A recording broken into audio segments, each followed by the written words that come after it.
Buenos días a todos. Continuamos con la segunda parte de la exposición de la doctora Ana María Huerta Jaramillo de los museos de Puebla. La segunda parte, estamos compartiendo en la pantalla sus y sus slides, y ella va a retomar donde se nos acabó el tiempo en el primer encuentro. Así que empezamos con este segundo. Ana María, te Sí, damos la sí, palabra. sí, muchas gracias, Celina. Vamos a dar continuidad a esta segunda parte, retomando esta idea acerca de que fue precisamente a través de la Escuela de Medicina, cuando es institucionalizada ya dentro del Colegio del Estado de Puebla, cuando se van a organizar toda esta serie de gabinetes de instrucción, que va a ser una característica común a muchos de los lugares o los centros a nivel global, a nivel general, que van a adoptar este tipo de sistemas, o sea, se van institucionalizando sistemas de enseñanza. De estos gabinetes a los que me había yo referido la vez anterior, pues en este trabajo que ahora expongo, pues voy a comentar a los que estarían sobre todo más vinculados al tema museográfico, tanto desde el punto de vista de museos que uno puede hacer visitas presenciales, como también de museos que podríamos considerar exposiciones, en tanto son exposiciones, pues caen dentro del concepto museográfico de naturaleza digital. En el año de 1874 ingresó al Colegio del Estado ya como preparador natural de uno de estos gabinetes, precisamente del Gabinete de Historia Natural, Ignacio Blázquez, que junto con su hermano elaboraron diversos materiales, pero uno de los materiales que se conocen mucho es el de Memoria sobre el maguey mexicano, que además, por la época en que ellos lo publican, que es precisamente en la época de la intervención en México del Segundo Imperio, pues resulta que ellos, con esa expectativa que generó Maximiliano, de traer los aires más modernos del desarrollo de la ciencia en Europa, incluso ellos pues le dedican esta especie, y es un trabajo pues sumamente descriptivo, muy interesante, pero que tiene que ver también con ese enfoque ya no solo de la historia natural para la enseñanza de las ciencias médicas, sino también una historia natural que ya está mirando hacia el camino de cierto tipo de desarrollo económico, como sería el cultivar el maguey, sobre todo porque uno de sus productos fue extensamente difundido desde que antes de la llegada de los españoles, y que es el pulque. Entonces, no me voy a extender en esto, pero es un tema sumamente interesante. Entre 1881 y 1885, este investigador, Ignacio Blázquez, publicó mes con mes la recolección de plantas en diferentes puntos de la ciudad de Puebla, bajo el título de Calendarios Botánicos del Valle de Puebla, en donde incluye para aquella época, a la usanza de aquella época dentro de las normas botánicas, no, incluye la denominación de sus familias, de los géneros, de las especies y de los nombres vulgares con el que son conocidas esas especies en Puebla. Aquí lo interesante es que se ocupa tanto de las plantas cultivadas como de las plantas silvestres. En esta investigación es en la que yo ahorita estoy detenida.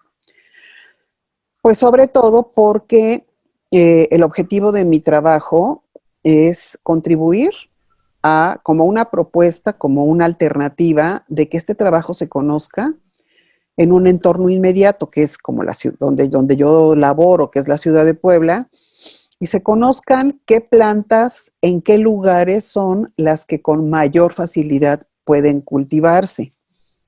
Entonces es un tema sumamente interesante y que tendría que ver con proyectos que ahora se están promoviendo de sustentabilidad, sobre todo inmersos en esta preocupación de el medio ambiente y del calentamiento global. Este asunto es interesante porque el tema de la historia natural aterrizado en la botánica, porque una de las obligaciones que tenía cada alumno de medicina es que tenía que presentar un herbario de 100 plantas, que además tenía que estar integrado con los propios ejemplares de las familias más importantes por su aplicación médica. Entonces, aparte de que los llevan a hacer un reconocimiento y un aprendizaje de clasificación, los llevan a reconocer plantas de tipo natural que tienen usos médicos. Aquí estoy mostrando algunos libros, no todos, porque la lista pues es bastante sustanciosa, del tipo de materiales que para 1907 es el listado que se tenía en lo que sería la biblioteca particular, porque cada gabinete, recordemos, va a tratar de tener su acervo bibliográfico y documental. Entonces, pues aquí tenemos algunos ejemplos del tipo de autores. O sea, lo mismo estaban estudiando a Vilanova y Piera que a Francisco Hernández, que bueno, pues es un libro en varios tomos que es muy conocido por quienes hemos hecho historia de la botánica en México. Y bueno, pues son todos estos, el también adentrarse a manejar diferentes lenguas. Obviamente el diccionario latino-español, porque hay que recordar que pues, la clasificación de Carlos Linneo acudía a etimologías de tipo latino. Entonces, pues es así como para que nos demos una idea de la internacionalización que teníamos en esta época. Relacionado con este asunto del herbario, con el tiempo se han hecho pues, esfuerzos, o sea, después quiero señalarlo enfáticamente, después de muchos, o sea, podríamos hablar de periodos de larga duración que fueron ignorados estos materiales, que estaban guardados, pero que no habían proyectos académicos que los rescatasen y que los aprovechasen. Empezó a desarrollarse esta preocupación, sobre todo desde el área de biología. Aquí tenemos a la doctora Marisela Rodríguez, que es una de las personas que más empezó a preocuparse por recuperar esta información, más otra química que se llama Cristina Moreno Botello, que empezaron a hacer recuperación de estos materiales, sobre todo a través de tesis, haciendo la lista completa, desempolvando todo ello, y estos esfuerzos han dado lugar al herbario histórico de la UAP, que además está conectado con otra actividad que dio lugar a estos herbarios históricos y que fue en algún momento un jardín botánico que se encontraba en el segundo patio del edificio Carolino de la universidad. Ahora este jardín botánico pues está en el área conocida como Ciudad Universitaria, en donde pues están cultivando diversas especies y ahora ya tienen un estatus a nivel internacional de mucho reconocimiento. Esta colección, aquí tenemos la página, ¿verdad? Y puede ser visitada de manera digital. Es una colección muy amplia. A mí en lo personal me complace mucho este tipo de trabajo, pues porque para la investigación que yo estoy desarrollando, por ejemplo, me permite identificar a ese gran cúmulo de plantas, de hierbas que había en estos calendarios botánicos que estoy investigando. Aquí, por ejemplo, estamos viendo la famosa Violacea, que es la famosa violeta, pero que tiene diferentes especies, ¿no?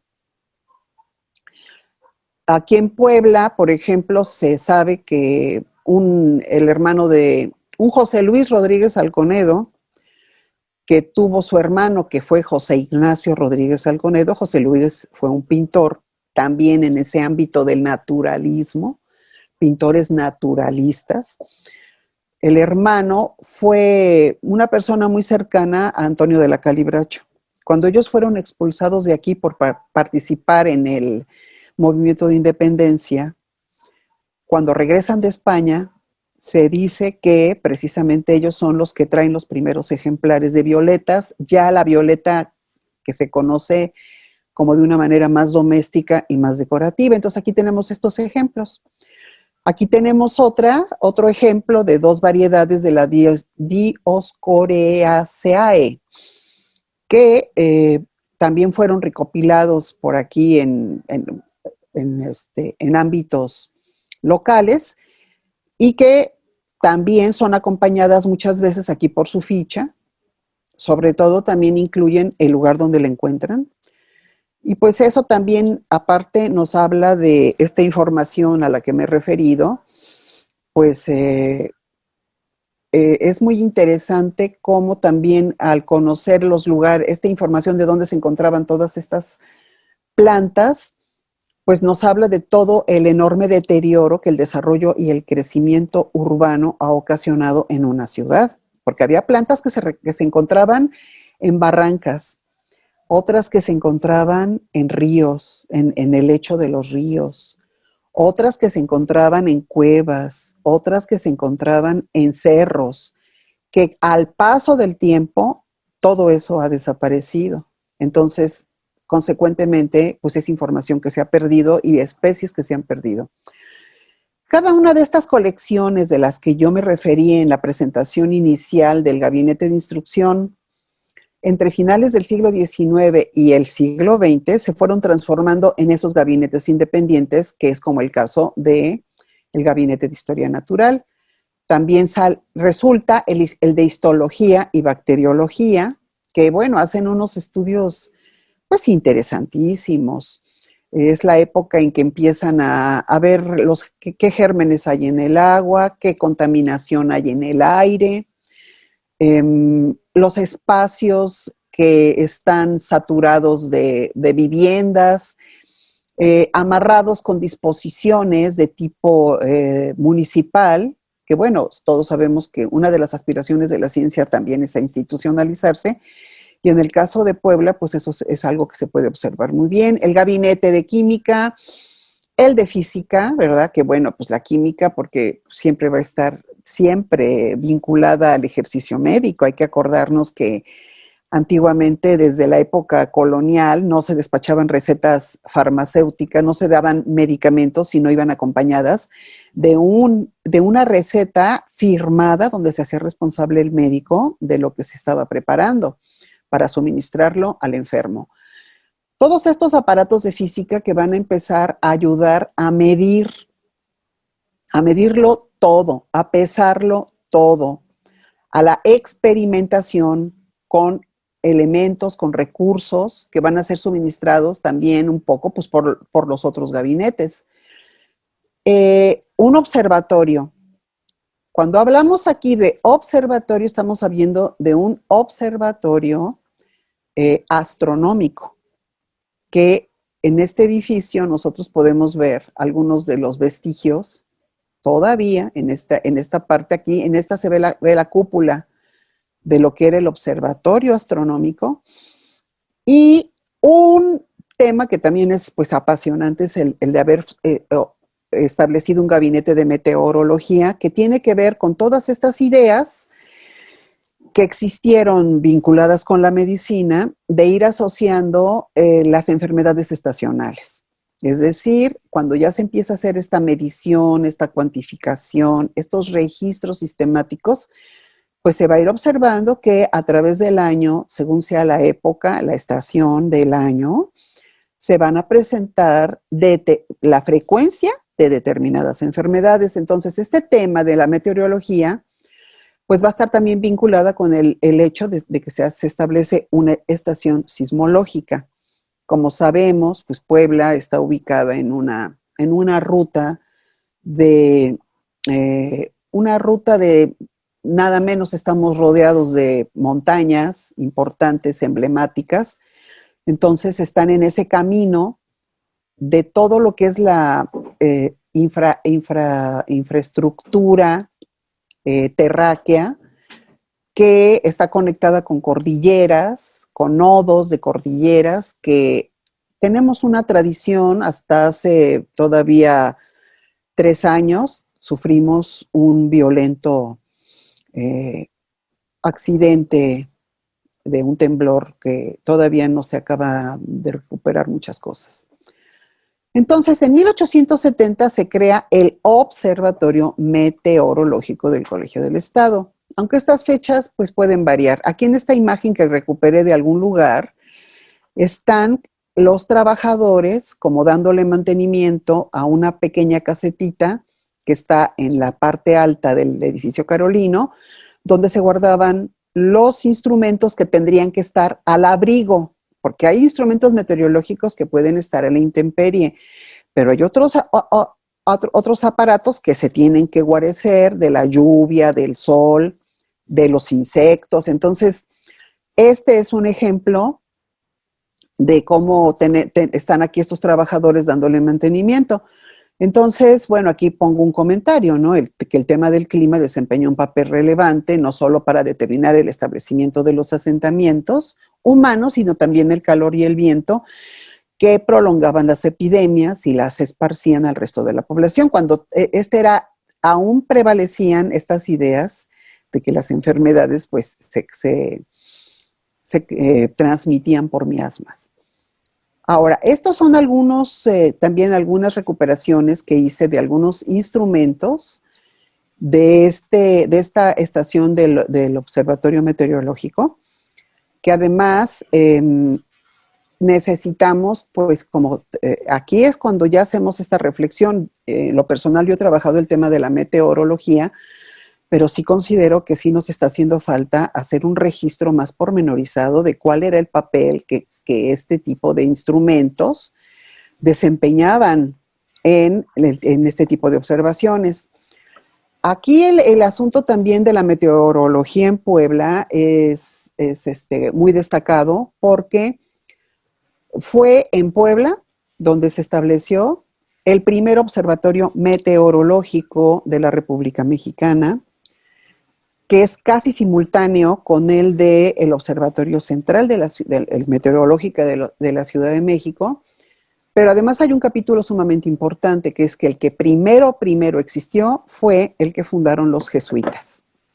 Fueron jesuitas los que aquí en Puebla fueron 2 jesuitas, uno de nombre Pedro Espina y otro de nombre Enrique Capelletti, que estudiaron. Particularmente Pedro Espina se fue a formar al principal centro que para aquella época existía en formación meteorológica, ubicado en el Vaticano. Y ellos llegaron aquí, y después de haber remontado todas las restricciones que se tuvo con la orden jesuita, hay que recordar que son expulsados en 1767 de Nueva España, hasta después aún de las reformas liberales que también constriñeron mucho la actividad eclesiástica y la actividad de las órdenes regulares. Ellos regresan, fundan un colegio que se llamó el Colegio del Sagrado Corazón de Jesús, y una de las primeras actividades que tienen es el fundar este observatorio meteorológico, que además está conectado con toda la tradición que los jesuitas tuvieron en la materia de los estudios de la física y particularmente del magnetismo. Por ustedes debe de ser sabido que aquí en el colegio, cuando fue Colegio del Espíritu Santo, personalmente Atanasio Quirquerio mantenía correspondencia con jesuitas que estaban dentro de aquí en Puebla. Entonces, pues el tema es una cosa muy profunda y no es casual que estos jesuitas que vienen desde allá realicen este trabajo.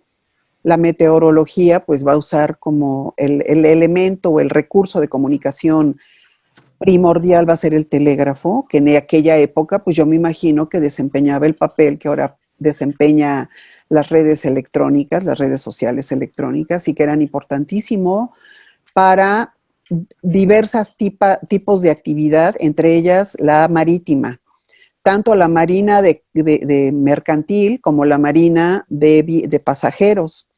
Entonces es bien interesante la red que se tendió. Ahorita vamos a ver algunos lugares a donde había incluso comunicación, tanto de parte del Colegio del Espíritu Santo, lo que fue el Colegio del Espíritu Santo, o sea, digamos que los herederos de los espacios, pues es la Universidad de Puebla, pero por otro lado, simultáneamente coexisten en la misma ciudad los jesuitas haciendo meteorología. Aquí hay algunos instrumentos que les decía yo, sí es importante pues conocer, que están en los documentos, pero que muy probablemente, y además hasta de dónde se adquirían, ¿sí? Entonces, aquí tenemos otros más, un juego bueno, ahí los están ustedes conociendo, porque se medía el viento, la precipitación pluvial, la temperatura, la humedad, se analizaba el tema de las nubes, qué tipo de nubes, qué avisaban, y bueno, esto era importantísimo sobre todo para el tema de los huracanes que amenazaban tanto puertos, poblaciones, como embarcaciones. Aquí tenemos solamente algunas instituciones científicas nacionales e internacionales que recibían periódicamente los boletines meteorológicos del Colegio del Estado de Puebla. Entonces, pues lo mismo se enviaban a Australia, que a la India, que al Perú, que a Estados Unidos, por supuesto, que a Alemania, que a Rumania, a Hungría. Y bueno, aquí me permití poner en rojo los observatorios que también existían en Buenos Aires. Y ese tipo de trabajo siento yo que está por hacerse, porque como que sí se ha como olvidado el tema de los intercambios y de los trabajos meteorológicos a nivel internacional, y siento yo que es una beta maravillosa porque era verdaderamente un espíritu de colaboración. En el caso de los jesuitas, hacían lo mismo con sus observatorios jesuitas que tenían distribuidos a lo largo del mundo. Entonces, incluso a través del telégrafo y a través de estas redes de comunicación, se hacía el seguimiento de huracanes. Se comunicaban, aquí va pasando en tal situación y llegó así, y los aires a tal velocidad, y ya se comunicaban y se avisaban y se advertían. Entonces, a mí me parece que era como hasta un sistema como de seguridad para mucha gente, y que ese tipo de trabajo creo que sí valdría la pena, sobre todo ahora que se está hablando del calentamiento global históricamente y científicamente. Yo creo que valdría mucho la pena recuperar esa información para hacer un balance y comparaciones de lo que está sucediendo en las mismas fechas o épocas que en antaño. Entonces, aquí nosotros tenemos ya la imagen del Museo Universitario de la Universidad, que me interesa mostrárselas. Es de estos tipos de museos instalados en museos adaptados, adecuados. Es una casa muy antigua, que ya se llama la Casa de los Muñecos, y que tiene toda una explicación por qué los muñecos están ahí, pero esa es parte de la recuperación del patrimonio universitario. Quiero decirles en un comentario muy breve, la Universidad Autónoma de Puebla posee 45 casas en el centro histórico. Esta es una de ellas.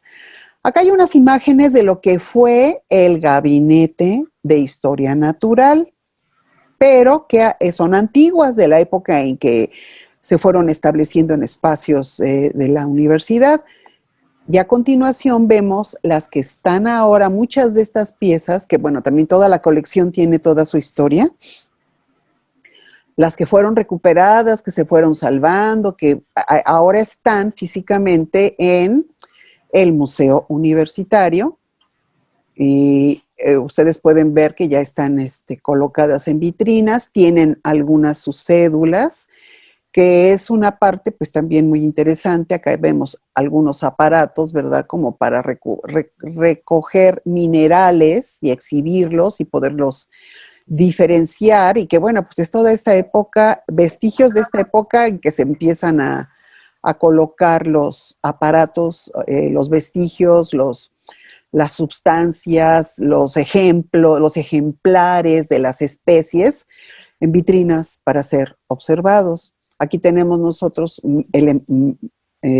relojes para medir diferentes situaciones, diferentes materiales, diferentes ambientes. Y aquí una que es muy representativa. Esta está ahora alojada en el museo, y esta es una fotografía de lo que fue la colección del Observatorio Meteorológico, y es un sismógrafo, le dicen seismógrafo, que precisamente es la utilización del péndulo para que cuando se empieza a mover la Tierra, se conecta a otros aparatos para ir trazando como en una estadística el nivel de impacto. Acá tenemos otros aparatos científicos más que por la misma situación de que no se puede ingresar, no puedo darles en este momento como más información, pero también no hay que olvidar la importancia del uso de la cámara para el desarrollo de otras tecnologías, ¿no? Aquí se le llama cámara fotográfica. En un principio, acuérdense que recibió el nombre de cámara oscura.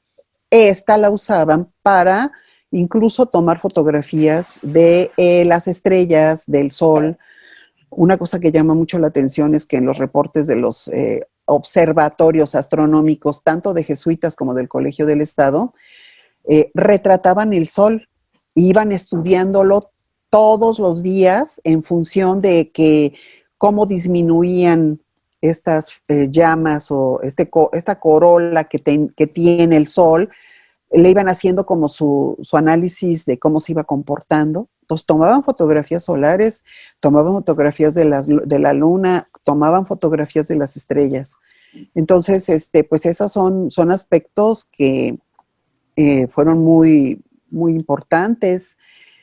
Aquí tenemos una veleta que también se encuentra adentro del museo, y que servía para registrar hacia dónde precisamente corrían los vientos, otros instrumentos de pesas, de medidas para comparar, para mezclar, para combinar. Y aquí otros más que sí resulta importante, y yo ahora me voy más adelante a dedicar a investigar si se tienen las fichas completas, no nada más el nombre, sino las fichas históricas de estos instrumentos, que sería pues hasta muy valioso hacerles, ¿por qué no?, hasta su propio catálogo. Acá tenemos otra fotografía más donde nos ilustra, ¿verdad?, toda esta variedad gran variedad de instrumentos. Y pues eso es más o menos lo que quería yo mostrarles, que tenemos en la posibilidad, bueno, de visitarlo, pues aunque sea así de manera virtual, pero que sí verdaderamente tenemos en la ciudad de Puebla un acervo que está a la espera de quienes gusten venir a ahondar en sus trabajos, a intercambiar información, y también los archivos que existen y que respaldan todo esto en la Biblioteca José María Lafragua. Eso sería lo que podría yo ahora comentarles. Gracias. Muchas gracias, Ana, por esta segunda parte tan interesante. Tenemos unos minutos antes de que se nos termine el tiempo de esta sesión, y vamos a aprovecharlo entonces para hacer algunas preguntas. Yo quisiera iniciar el burro adelante pidiéndote que seguramente los mexicanos que están escuchando lo conocen o tal vez no, pero a mí sí me interesa, mencionaste que hay un herbario que está en la UAP, en la parte histórica, en el edificio central, pero luego dijiste que en el campus, que yo no conozco, se está haciendo una especie de como de jardín botánico experimental. Mi pregunta es, ¿cuál es el criterio por el cual se quedó una parte de esa arboristería en la central y otra parte aparentemente pasó?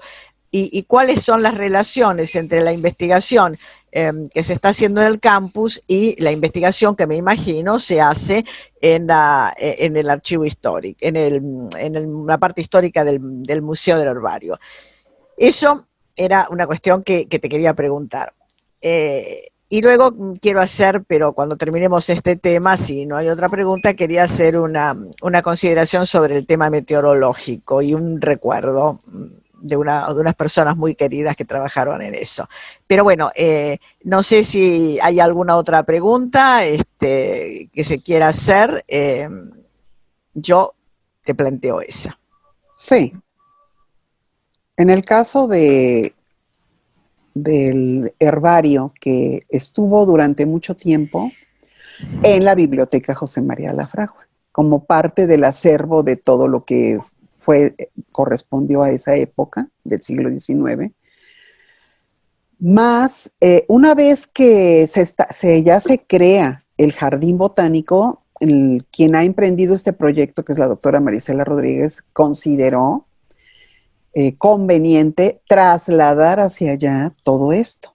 Y ahora existe, pero depositado en el Jardín Botánico, que pues se establece en campos de Ciudad Universitaria porque ofrece una serie de condiciones de espacio privilegiados, porque incluso se creó una como laguna artificial, donde además de estarse conservando y recuperando especies de diferente procedencia, el herbario, como es imaginable, es fuente de información para cultivar esas especies que fueron recopiladas en la misma ciudad de Puebla.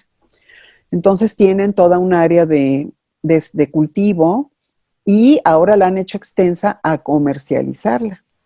No solamente la cultivan, sino también la difusión de esas especies y las que van recuperando también en otros ámbitos. Pero sí, sí se hizo esta consideración de llevarse el herbario con todo el arsenal que tenía al Jardín Botánico, y en ese lugar ahora está como integrado a una actividad que es muchísimo más dinámica que tenerlos solamente archivados, ¿no? Bueno, muchas gracias. Estamos ya al final. Solamente quería recordar que en Costa Rica hubo un grupo que trabajó el tema de la historia de estos temas meteorológicos. Lamentablemente, por la jubilación de un investigador y la muerte de otro, no ha continuado, pero hemos trabajado mucho en ese sentido en diversas instituciones y sobre todo en Geonaturalia.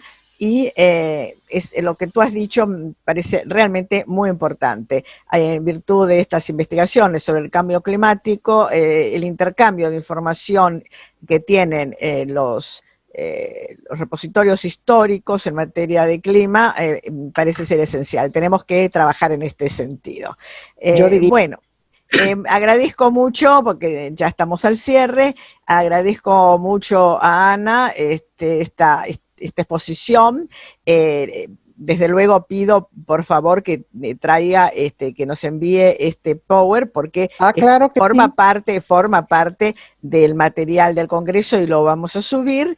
Y los invito mañana a las 12 horas Argentina, 9 horas de México, tenemos una exposición de archivos para la historia de la ingeniería. Qué interesante. Así que están todos invitados. Muchas gracias y hasta gracias, mañana. hasta mañana. Gracias. Muchas